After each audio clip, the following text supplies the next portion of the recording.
Good day. Today our topic is manufacturing and material selection process.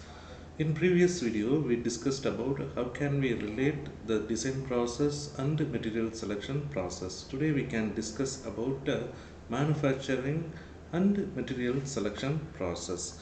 Here what is manufacturing? Manufacturing is the process which is used to develop the new product with the aid of men, machine, material and methods, which can be classified it into two types. Those are primary manufacturing and secondary manufacturing. Primary manufacturing is the initial manufacturing process which is used to turn a raw material into an industrial material, which is known as primary manufacturing process. And also secondary manufacturing processes is also available.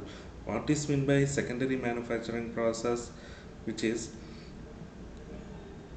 process that are done after the initial manufacturing processes like injection molding, CNC machining operations. Those are all called as secondary manufacturing process.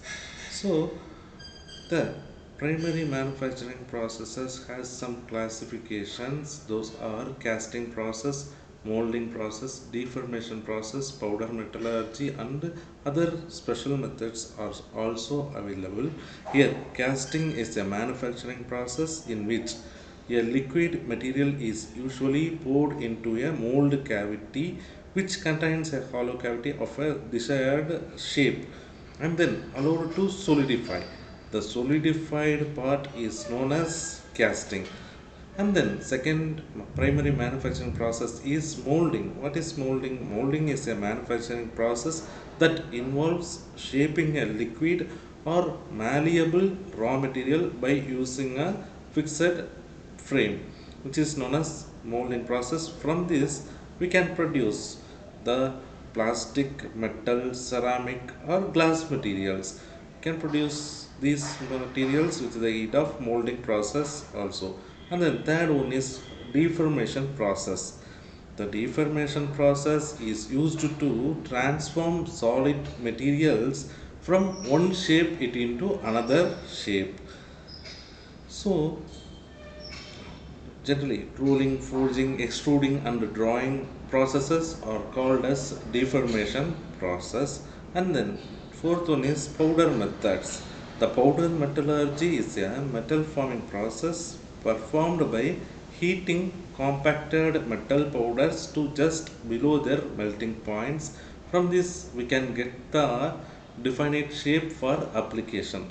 Not only those four things with the primary manufacturing, other things are also available. These are all comes under special methods. Example of special methods are composite layup, chemical vapor deposition and electroforming. These are all the special methods that are also available with the manufacturing process. And then secondary manufacturing processes also available. Those are classified, generally classified it into four streams. Those are material removal. The material which can be removed with the aid of tools by the plastic deformation of the material, which can be removed with the chips, which is called as material removal process, which can be furthermore classified it into turning process, drilling process, milling and grinding processes. And then heat treating is also important in manufacturing. From heat treating, we can alter the material physical property and also we can alter the chemical properties. The general processes are quenching, tempering of steels, and age hardening of non-ferrous alloys. These are all the general heat treating process is available with the industries for changing the chemical and the physical properties of the material.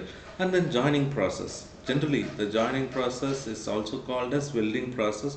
From this, we can join the similar or dissimilar materials with each other by the applications of pressure and heat.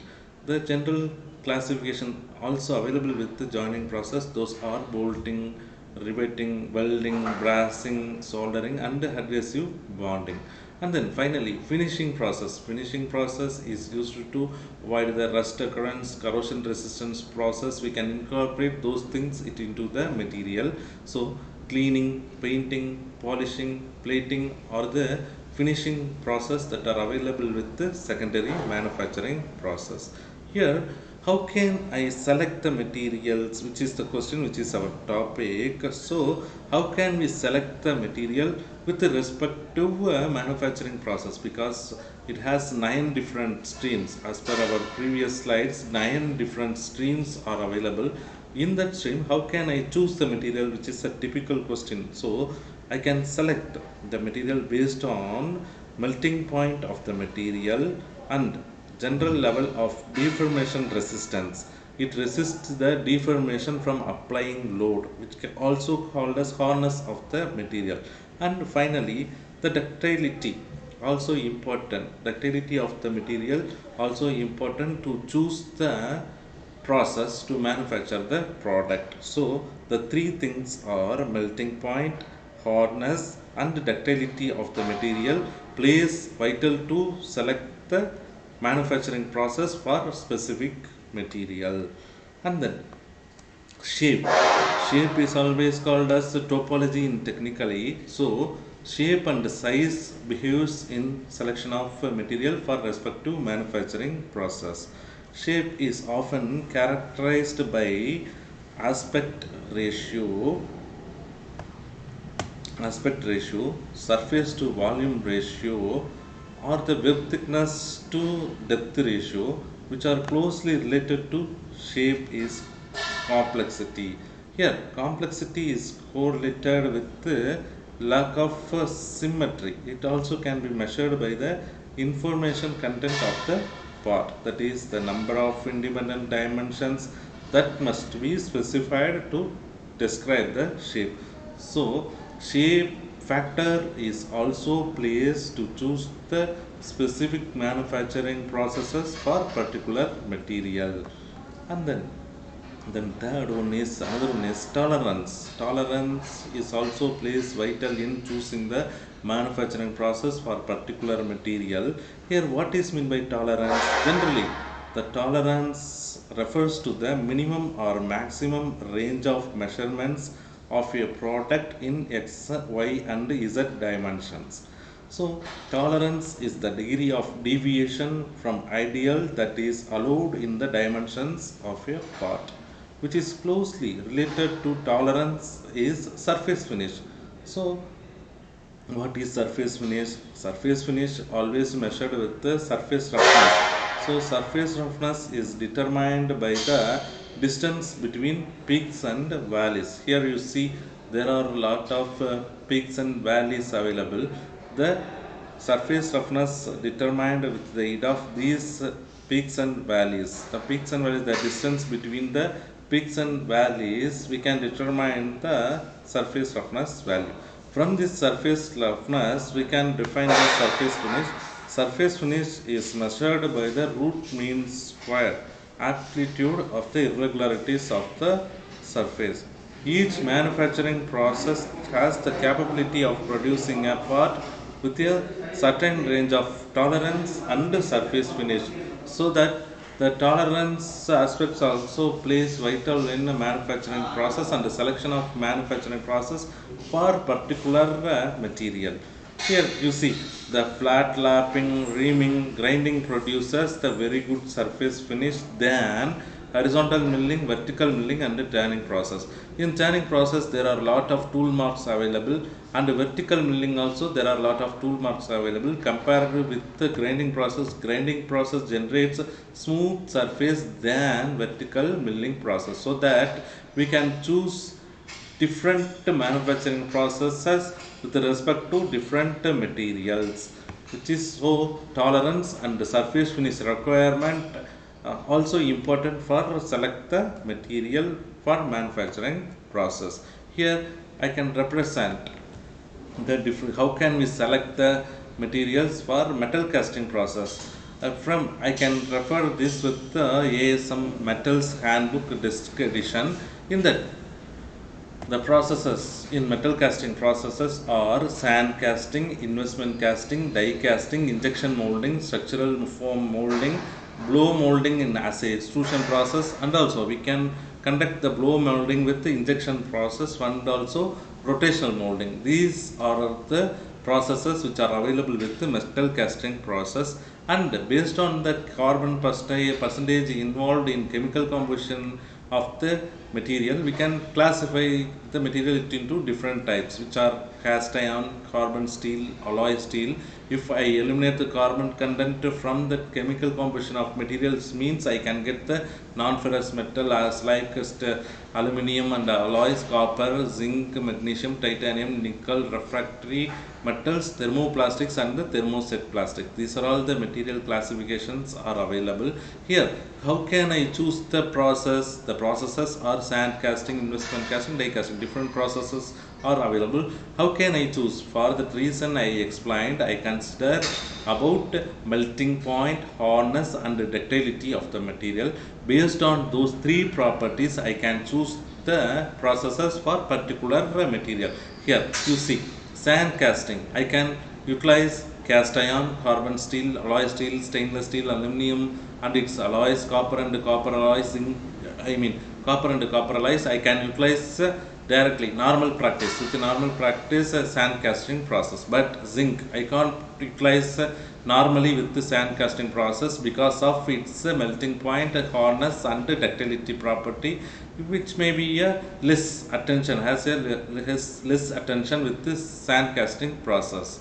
And also if I consider thermoplastics and thermoset plastic, means I can't utilize those materials into sand casting process because of its hardness, ductility and melting point of that material, so that I can choose the process with respect to materials melting point, hardness and ductility. And also investment casting, I can't normally practice with the cast iron, so that it has less attention with the investment casting. But carbon, alloy steel, stainless steel, aluminum and alloys, copper and copper alloys, we can easily utilize this process for investment casting. But if I consider zinc, magnesium, titanium alloy, means I can't utilize directly, which has less attention. And also refractory metals also same as like less attention with the investment casting. But I can utilize nickel and its alloys with the investment casting, it's a normal practice. But here also I can't utilize thermoplastics and thermoset plastics for investment casting. And then die casting is also important in metal casting process, in which we can utilize different frames for creating the mold cavity. Frames which may be a metal, which may be a metallic, ceramic materials, different materials I can choose. In that I can utilize cast iron, carbon steel, alloy steel, stainless steel I can't utilize. But aluminum and its alloys I can easily utilize for die casting. Zinc and zinc alloys, magnesium and magnesium alloys I can easily utilize with the die casting. But copper has the less attention with the die casting, and I can't utilize the die casting process for titanium and its alloys, nickel and its alloys, refractory materials, thermoplastics and thermoset plastics.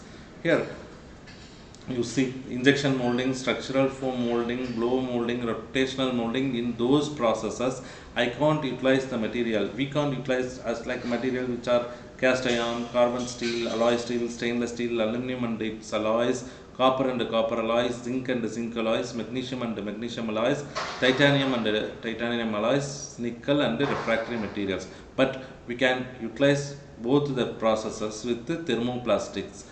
So in thermoset plastics, we can utilize normally with the injection molding, but we can't utilize structural form molding, blow molding and rotational molding for thermoset plastics. So the thermoplastics only suitable for injection molding, structural form molding, blow molding and rotational molding, but those processes are not suitable for thermoset plastics. Thermoset plastics normally utilizes with the injection molding process. So now you are aware about how do we select the material for different manufacturing processes, and also what are all the factors we have to consider for choose the manufacturing process based on melting point, hardness and the ductility property of the material. Only we can choose the manufacturing processes for particular workpiece material. Thank you.